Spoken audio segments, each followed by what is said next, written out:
Night has a way of flattening the world. Sounds soften, edges blur. What remains is a pressure that does not announce itself, yet insists on being felt. In moments like these, tragedies rarely arrive with spectacle. They settle, quietly, patiently, as if they have been waiting for the lights to dim. This story does not begin with a single irreversible act. It begins long before that, in the accumulation of pauses, hesitations, and unspoken truths. It begins in a closed environment where time appears to move forward, yet nothing truly changes, where conversations circle the same points, and decisions are endlessly postponed in the name of stability. At the center of this silence stood a man whose public image suggested composure, routine, and continuity. To the outside world, there were schedules, appearances, and carefully maintained normality. But beneath that surface, records and testimonies would later suggest a gradual erosion. Fatigue that did not lift, isolation that deepened, a sense of being present everywhere, yet anchored nowhere. From an analytical perspective, such patterns are rarely random. Prolonged stress does not always manifest as chaos. More often, it manifests as restraint, as a person learning to compress fear, disappointment, and doubt into manageable shapes, until those shapes no longer hold. There was no single moment when everything broke. Instead, there were signs that went unnoticed or were quietly dismissed. A missed call that was not returned. A conversation postponed for another day. A decision deferred because the timing did not feel right. Each instance appeared insignificant. Together, they formed a structure of absence. In symbolic analysis, silence is often misinterpreted as neutrality. In reality, silence is an active state. It preserves existing conditions. It protects fragile balances. It delays confrontation. And in doing so, it demands something in return. Usually, it demands endurance. Those close to the center sensed that something was wrong, yet lacked the language to define it. The environment encouraged endurance over expression, adaptation over resistance, stability over clarity. Within such systems, personal distress does not disappear. It is redistributed, absorbed, and redirected inward. There was an object, ordinary by all accounts, that later became a point of quiet fixation, not because of what it was, but because of where it remained, unmoved, unaddressed, like a question left unanswered for too long. Analysts would later describe it as symbolic, not causal, a reflection rather than a trigger. What matters is not the object itself, but what it represented. A moment where intervention was possible, where acknowledgement could have altered the trajectory, where silence could have been interrupted. Instead, the night continued to stretch. Days followed routines. The system remained intact, and the weight of silence grew heavier with each passing hour. What if the tragedy was not the end of the story, but the result of years of silence? No system collapses all at once. It weakens first at the edges, where pressure is absorbed quietly by individuals who were never meant to carry it alone. These were not villains, nor heroes. They were participants in a structure that rewarded compliance and punished disruption, often without intent or malice. From the outside, their lives appeared functional. Conversations continued. Meetings were attended. Messages were answered with professional restraint. Yet beneath the surface, each carried a private reckoning. Fear did not announce itself as panic. It manifested as caution, as hesitation before speaking, as a calculated silence that felt safer than uncertainty. One individual, once regarded as resilient, began to show signs of internal withdrawal. Not dramatic, not sudden. The change was subtle enough to be dismissed as fatigue. According to observations later collected, this person experienced a persistent sense of displacement, as if occupying a role that no longer belonged to them.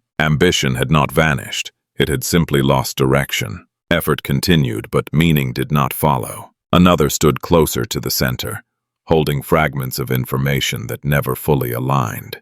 This individual understood more than most, yet far less than required to act. Records suggest repeated attempts to seek reassurance, not for absolution but for safety. The response was always the same. Wait, observe, do nothing irreversible. In environments like this, patience is often framed as wisdom. In practice, it becomes paralysis.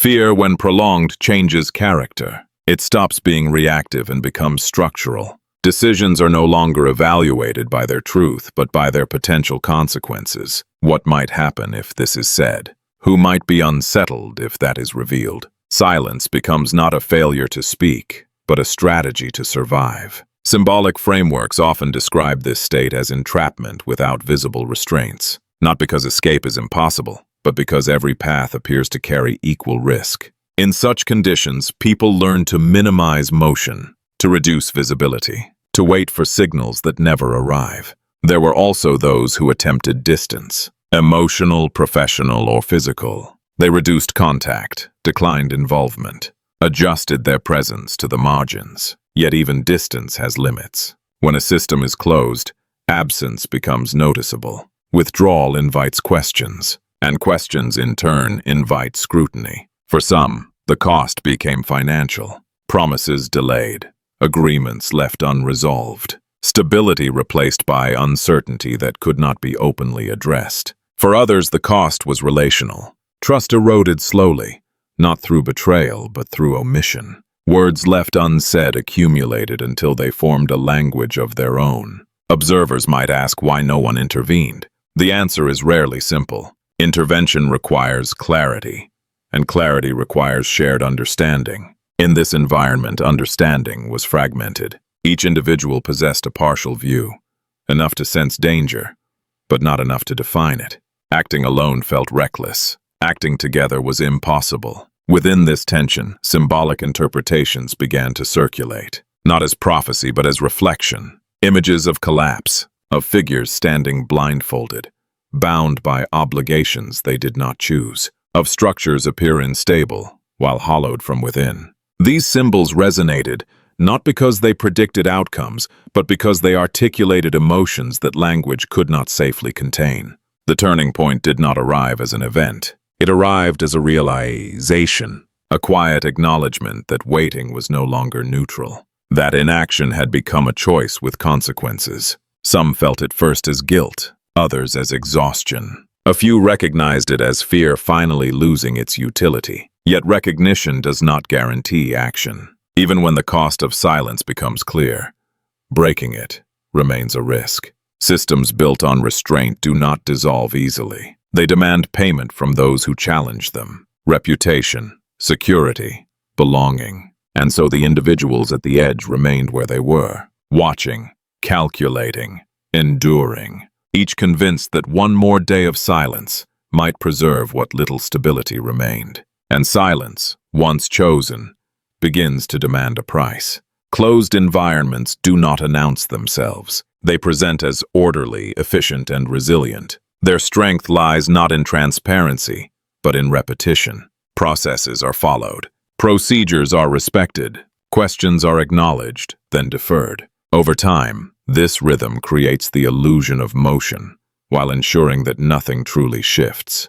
From an operational standpoint, such systems thrive on delay. Decisions are not denied outright. They are postponed, reframed, or redistributed until responsibility becomes diffuse. No single individual holds enough authority to resolve the issue, yet everyone carries just enough obligation to sustain it. Accountability dissolves into structure. Within this environment, communication remains constant, but clarity does not. Language becomes carefully calibrated. Statements are constructed to sound reassuring without committing to outcomes. Concerns are labeled premature. Urgency is described as impatience. Stability becomes the highest virtue, even when stability serves no one. Financial strain often reveals the fault lines first. Resources tighten. Commitments linger unresolved. Obligations accumulate without acknowledgement. According to internal observations, these pressures did not provoke confrontation. Instead, they reinforced restraint. When uncertainty increases, risk tolerance decreases. Silence becomes an economic strategy, as much as a psychological one. Interpersonal dynamics shift accordingly. Alliances grow conditional. Trust becomes transactional. Individuals begin to measure proximity not by loyalty, but by exposure. Who knows what? Who might speak? Who might already be preparing distance? In such conditions, relationships are not severed abruptly. They thin, gradually, until only form remains. Symbolic interpretations describe this phase as stagnation masquerading as control. Imagery of motionless figures bound not by force, but by expectation. Of doors that remain unlocked yet untested. These symbols resonated because they captured the central contradiction. Escape appeared possible in theory, but implausible in practice. The environment discouraged definitive action through ambiguity. Every concern could be countered with an alternative explanation. Every anomaly could be reframed as coincidence. Patterns were acknowledged only in isolation, never in totality. This fragmentation ensured that no single narrative gained traction. Observers might mistake this for incompetence. In reality, it functioned with precision. The system did not need to suppress information actively. It relied on dilution, an excess of partial truths, an abundance of context without conclusion. Over time, the distinction between relevance and noise blurred. Those within the structure adapted. Some learned to speak in abstractions. Others withdrew into technicalities. A few attempted reform through procedure, believing that refinement could substitute for reckoning. Each approach failed for the same reason. The environment was not designed to resolve its own contradictions. Signs of internal strain eventually became impossible to ignore. Departures occurred quietly. Roles shifted without explanation. Responsibilities changed hands with minimal acknowledgement. These were not crises. They were symptoms, indicators that the system was compensating, redistributing pressure rather than releasing it. In closed environments, surveillance does not require observation. It relies on anticipation. Individuals begin to monitor themselves, adjusting behavior preemptively. Words are weighed, associations reconsidered. Silence is maintained not because it is enforced, but because it is expected. At this stage, the environment appears calm to those outside it. There are no visible disruptions, no public failures. Yet internally, the cost of maintenance escalates. Energy is expended, preserving appearances rather than addressing causes. The system grows increasingly inward, protective and brittle. The first fracture does not arrive as collapse. It arrives as doubt, a realization, shared privately among a few, that the structure no longer serves its stated purpose. That continuity has replaced meaning. That preservation has become an end in itself. What follows is not immediate rupture, but tension, a subtle shift in posture, an awareness that the system cannot remain closed indefinitely. That pressure, once sufficient, will seek release. Every closed system eventually turns inward. Truth rarely vanishes outright. It fractures. It disperses into pieces small enough to be carried, traded, or hidden without drawing attention. In environments shaped by restraint, information does not disappear.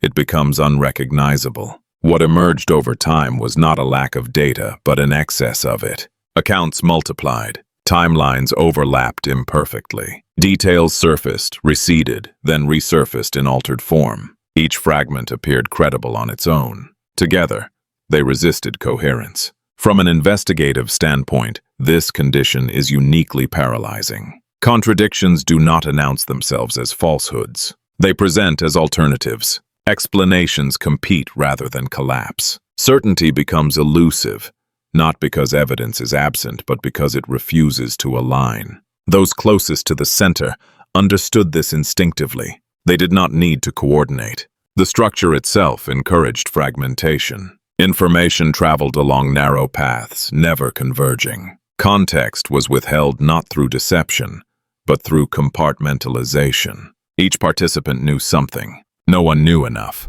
Over time, the distinction between what was known and what was assumed blurred. Memory adjusted to accommodate uncertainty. Repetition transformed speculation into familiarity. Familiarity, in turn, began to resemble fact. In such conditions, even honest testimony becomes unstable. Symbolic analysis often describes this stage as division without conflict. Imagery of mirrors reflecting different angles of the same scene. Of documents split, incomplete, and deliberately out of sequence. These symbols resonate because they mirror lived experience. People sense that something is wrong, yet cannot agree on what that something is. Attempts to restore coherence followed predictable patterns. Some sought resolution through accumulation, believing that more information would eventually clarify the picture. Others pursued synthesis, attempting to connect disparate elements through interpretation. Both approaches failed for the same reason. The missing component was not data, but integration.